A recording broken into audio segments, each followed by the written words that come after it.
make ကိုဘယ်မှာသုံးလို့ရလဲဆိုရင်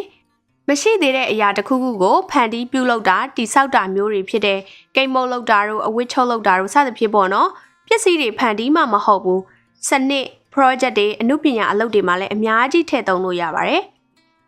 တခုတတိထားမှာအသစ်တစ်ခုဖန်တီးတာနဲ့ဆက်ဆက်လာပြီဆိုရင်ဒူးကိုလုံးဝသုံးလို့မရပါဘူးနော် make ပဲသုံးရမှာပါရှင့်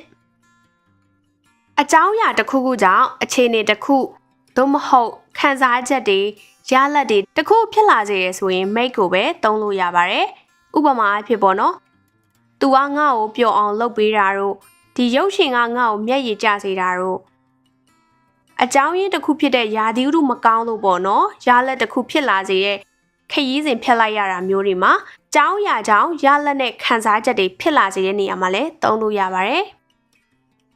အချင်းချုပ် make ကိုသုံးတဲ့